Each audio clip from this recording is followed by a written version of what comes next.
क्या आपने कभी ऐसा महसूस किया है कि आपकी जिंदगी बाहर से बिल्कुल ठीक दिखती है, लेकिन अंदर कहीं कुछ चुपचाप टूट रहा होता है? कोई बड़ा दर्द नहीं, कोई साफ वजह नहीं, फिर भी दिल भारी रहता है। और सबसे डरावनी बात, आप ये भी नहीं बता पाते कि कमी किस चीज की है। ये कहानी किसी पहाड़, समुद्र या ड्रीम डेस्टिनेशन की नहीं है। ये कहानी है उस सफर की जो मैंने भागने के लिए नहीं, बल्कि खुद से मिलने के लिए किया था। मैं कभी उन लोगों में नहीं रहा जो अचानक कहते हैं, चलो कहीं घूम आते हैं, सब ठीक हो जाएगा। मेरे लिए घूमना हमेशा एक काम जैसा रहा है। प्लानिंग करनी पड़े, टिकट बुक करने का झंझट, खर्चों का हिसाब, भीड़ और हर जगह मुस्कुराकर फोटो खिंचवाने की मजबूरी। इन सब में मुझे सुकून कम और थकान ज्यादा लगती थी। शायद इसलिए क्योंकि मैं घूमने में नहीं, हमेशा भाग दौड़ में उलझा रहता था। मैं अकेला निकल पड़ा, न किसी ड्रीम डेस्टिनेशन की चाह, न बकेट लिस्ट की चिंता, बस चलना, खुद से मिलना। रेल की पटरियां पीछे छूट रही थीं, बाहर पेड़, घर, शहर धीरे धीरे दूर हो रहे थे। पहली बार चुप्पी अजीब नहीं लगी, न खाली न भारी, बस मौजूद। मैं समझ गया, अकेलापन तब नहीं लगता जब आप अकेले होते हैं। अकेलापन तब लगता है जब आप खुद से बात करना बंद कर देते हैं।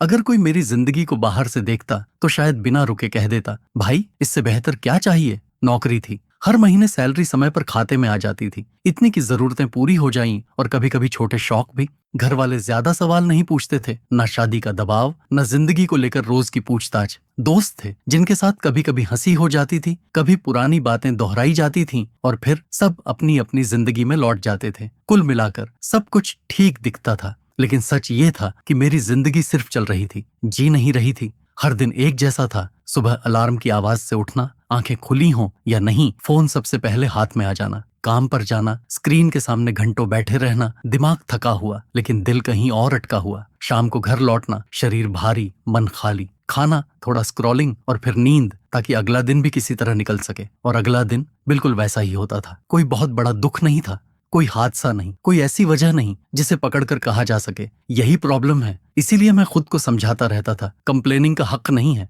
लोगों के पास इससे भी कम है, बी ग्रेटफुल। लेकिन अंदर कहीं एक आवाज थी जो रोज थोड़ी और तेज होती जा रही थी। वो चिल्लाती नहीं थी, बस लगातार पूछती रहती थी, क्या बस यही है? क्या यही वो जिंदगी है जिसके लिए मैं रोज उठ रहा हूँ? और शायद सबसे मुश्किल बात यही थी कि बाहर सब ठीक था, इसलिए अंदर की बेचैनी को कोई गंभीरता से लेने का बहाना ही नहीं था। दिन तो किसी तरह निकल ही जाता था, काम इतना होता था कि सोचने का वक्त ही नहीं मिलता। ईमेल्स, कॉल्स, डेडलाइंस सब मिलकर दिमाग को इतना व्यस्त रखते थे कि सवालों के लिए कोई जगह ही नहीं बचती थी। शायद यही वजह थी कि मुझे दिन से कभी ज्यादा परेशानी नहीं हुई। दिन शोर में निकल जाता था, लेकिन रात बहुत ईमानदार होती है। रात में कोई टारगेट नहीं होता, कोई मीटिंग नहीं होती, कोई रोल निभाने की मजबूरी नहीं होती, बस आप होते हो और आपका मन। मैं बिस्तर पर लेटकर फोन हाथ में ले लेता था, रील्स स्क्रॉल करता रहता, रैंडम वीडियोस देखता, किसी की जिंदगी, किसी की खुशी, किसी की अचीवमेंट, सब कुछ बस अपनी सोच से बचने के लिए। स्क्रीन की रोशनी आंखों में पड़ती रहती, पर अंदर कहीं अंधेरा जमा होता जाता। फोन तब तक चलता रहता जब तक आंखें भारी न हो जाएं, लेकिन जैसे ही फोन बंद करता वो सन्नाटा लौट आता। कमरे में नहीं, सीधे अंदर। छत वहीं होती थी, दीवारें वहीं, लेकिन लगता था जैसे दिल के अंदर कोई खाली कमरा खुल गया हो। वही पुराने सवाल धीरे धीरे उभरने लगते, क्या यही है? क्या यही जिंदगी है? क्या मैं बस टाइम काट रहा हूँ? ये सवाल आवाज नहीं करते थे, चिल्लाते नहीं थे, लेकिन सोने भी नहीं देते थे। इन सवालों का कोई साफ जवाब नहीं था, और शायद मैंने कभी जवाब ढूंढने की सच में कोशिश भी नहीं की थी, क्योंकि जवाब ढूंढना मतलब रुकना, मतलब सच देखना, मतलब ये मान लेना कि सब ठीक नहीं है। और शायद मैं उस सच्चाई से डरता था, इसलिए हर रात फोन उठाता था ताकि खुद से थोड़ी देर और भाग सकूं। उस रात भी कुछ अलग नहीं था, कोई बड़ा हादसा नहीं हुआ था, कोई बहस नहीं, कोई टूटन नहीं जो साफ दिखाई दे। काम से लौटा, रोज की तरह थका हुआ, रोज की तरह चुप, खाना खाया, ना ज्यादा भूख थी न स्वाद का एहसास, बस शरीर को जो चाहिए था वो दे दिया। फिर बिस्तर पर लेट गया, कमरा वहीं था, छत वहीं, और अंदर वही भारीपन। फोन हाथ में लिया, सोशल एप्स खोले, फिर बंद कर दिए। कुछ भी मन को रोक नहीं पा रहा था, पता नहीं क्यों, या शायद बहुत अच्छे से पता था। एक ट्रैवल ऐप खोल ली, कोई जगह नहीं चुनी, न पहाड़, न समुद्र, न कोई ड्रीम डेस्टिनेशन, बस तारीखें देखता रहा। कैलेंडर बदलता जा रहा था, और हर तारीख के साथ ऐसा लग रहा था जैसे कुछ अंदर से अब या कभी नहीं कह रहा हो। ये फैसला सोचकर नहीं लिया गया था, ये कोई प्लान नहीं था। ऐसा लग रहा था जैसे दिमाग नहीं, शरीर बोल रहा हो, बस अब रुक नहीं पा रहा। और फिर टिकट बुक हो गई, स्क्रीन पर कंफर्मेशन आया, और उसी पल दिल बैठ सा गया। डर लगने लगा, लेकिन वो डर इस बात का नहीं था कि मैं अकेला जा रहा हूँ। डर इस बात का था कि अगर मैं अकेला गया तो खुद से भाग नहीं पाऊंगा, कि वहां कोई शोर नहीं होगा, कोई डिस्ट्रैक्शन नहीं होगा, और शायद वो सारे सवाल जिनसे मैं भागता रहा हूँ मेरे सामने आकर बैठ जाएंगे। और उसी डर के साथ मुझे ये भी एहसास हुआ, शायद यही जाना जरूरी था। सफर शुरू हुआ, स्टेशन की आवाजें, लोगों की हलचल और गाड़ियों की सीटी, सब कुछ एक साथ चल रहा था। आसपास लोग थे, कोई परिवार के साथ बैठा था, बच्चों की बातें, माँ बाप की हिदायतें, कहीं दोस्त थे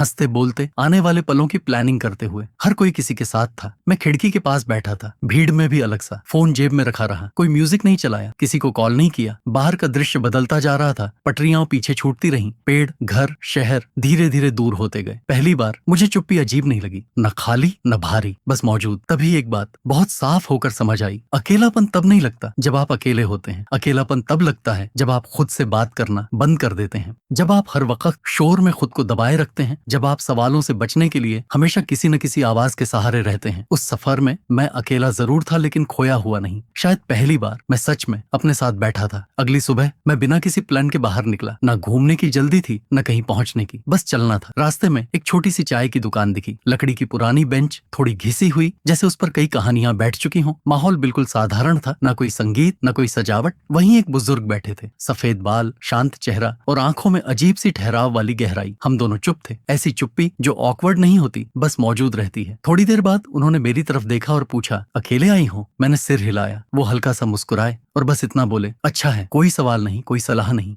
लेकिन वो दो शब्द मेरे अंदर कहीं रुक गए। थोड़ी देर बाद उन्होंने कहा, आजकल लोग अकेले रहने से नहीं, अकेले होने से डरते हैं। ये बात पहली बार में पूरी तरह समझ नहीं आई, लेकिन जैसे जैसे चाय ठंडी होती गई वो लाइन और सच्ची लगती गई। क्योंकि शायद अकेले होना खुद के सामने नकाब उतारने जैसा होता है। वापस लौटते समय जिंदगी बाहर से वैसी ही थी, कुछ भी अचानक बदल नहीं गया था। नौकरी वही थी, वही काम, वही जिम्मेदारियां, वही सुबह का अलार्म जो फिर से बजेगा। हालात भी वही थे, कोई चमत्कार नहीं हुआ था, कोई बड़ी खुशखबरी नहीं मिली थी, लेकिन मैं बदला हुआ था। अब मैं हर बेचैनी को दुश्मन नहीं मानता था, हर भारीपन को तुरंत ठीक करने की चीज नहीं समझता था। मैं समझ गया था, हर बेचैनी प्रॉब्लम नहीं होती। कुछ बेचैनियां भागने के लिए नहीं आती, कुछ बेचैनियां हमें रोकने आती हैं, हमें हमारे ही शोर से थोड़ी देर दूर करने आती हैं। वो पूछने आती हैं, तुम ठीक हो या बस निभा रहे हो? पहले मैं ऐसी बेचैनियों को दबा देता था, काम में, स्क्रीन में, व्यस्तता में। अब मैं उन्हें थोड़ा सुनने लगा था, क्योंकि मैं जान गया था कुछ बेचैनियां हमें तोड़ने नहीं, हमें खुद तक वापस लाने आती हैं। और शायद यही उस यात्रा की सबसे बड़ी देन थी। उस यात्रा ने मुझे ये नहीं सिखाया कि सब कुछ छोड़कर कहीं और चले जाओ। न नौकरी छोड़ने का सबक मिला, न जिंदगी से भागने का। उसने बस इतना सिखाया, खुद को छोड़ना बंद करो। हम में से ज्यादातर लोग जिंदगी से नहीं थकते, हम खुद से थक जाते हैं, अपनी आवाज को दबाते दबाते, अपनी जरूरतों को टालते टालते, और हर बार ये कहकर कि अभी समय नहीं है। उस सफर ने मुझे याद दिलाया कि जिंदगी का मतलब हर सवाल का जवाब ढूंढ लेना नहीं होता। कभी कभी सवालों के साथ ईमानदार रहना ही काफी होता है। मुझे ये समझ आया कि खुश रहने के लिए हर चीज का बदलना जरूरी नहीं होता, कभी कभी नजरिया बदलना ही काफी होता है। और शायद सबसे बड़ी यात्रा किसी नए शहर तक जाने की नहीं होती, वो होती है अपने ही भीतर लौटने की। क्योंकि जब इंसान खुद के पास लौट आता है तो रास्ते भले वही रहें, चलने का तरीका हमेशा बदल जाता है।